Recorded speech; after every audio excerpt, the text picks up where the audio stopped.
مولاي صل وسلم دائما أبدا على حبيبك خير الخلق كلهم مولاي صل وسلم دائما أبدا على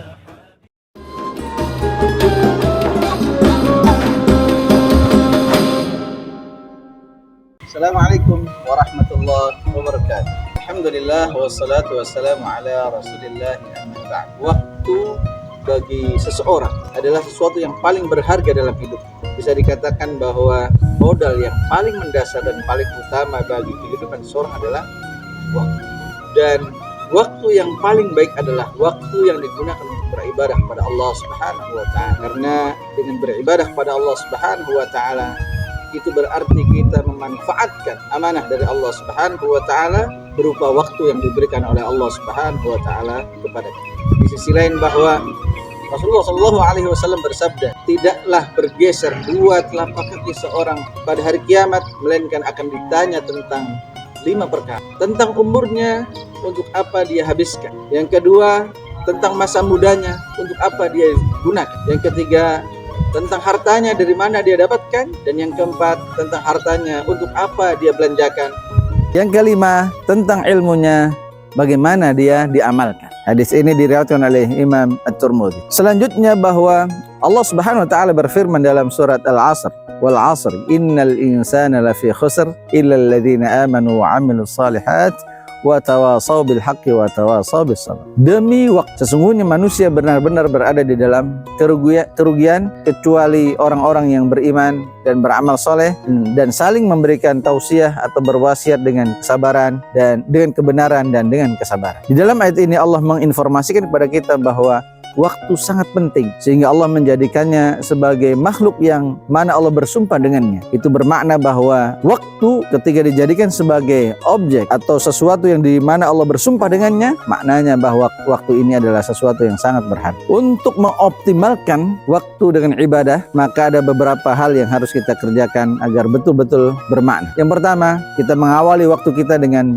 ibadah berupa zikir kepada Allah Subhanahu wa taala sebagaimana yang disebutkan dalam hadis riwayat Tirmidzi, barang siapa yang salat subuh berjamaah kemudian berzikir hingga matahari terbit kemudian salat 2 rakaat, maka Allah akan memberikan pahala sebagaimana pahala haji dan umrah dengan sempurna.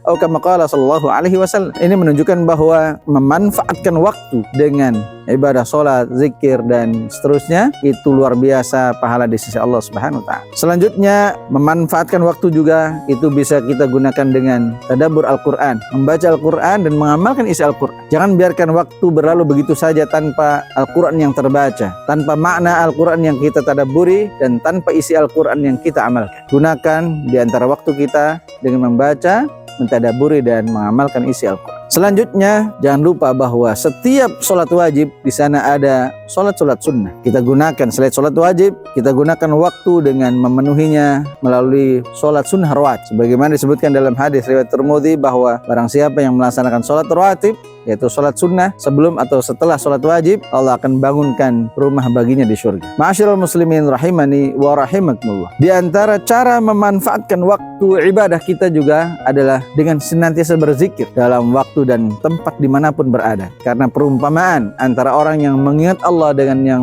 tidak mengingat Allah itu seperti orang hidup dan orang mati. Bukankah kita lebih memilih menjadi orang yang hidup di hadapan Allah Subhanahu wa taala? Singkat kata, jangan pernah menyia-nyiakan waktu, karena waktu adalah modal yang paling berharga kepada kita dan tidak ada istilah kembali waktu ke masa lalu. Tidak ada istilah kita bisa mengembalikan waktu meskipun hanya 1 detik saja. Apa yang sudah terlewatkan itulah yang akan kita sesali. Selanjutnya, bagaimana kita memanfaatkan waktu yang tersisa. Semoga Allah Subhanahu wa taala menjadikan kita sebagai orang yang nanti di akhirat bisa mempertanggungjawabkan terhadap waktu yang diberikan oleh Allah Subhanahu wa taala, di mana kita menjadikan tiap detik-detik waktu yang Allah berikan digunakan untuk kebaikan, bukan untuk kelalaian. Subhanakallahumma bihamdika asyhadu an la ilaha illa anta astaghfiruka wa atubu ilaik. Assalamualaikum warahmatullahi wabarakatuh.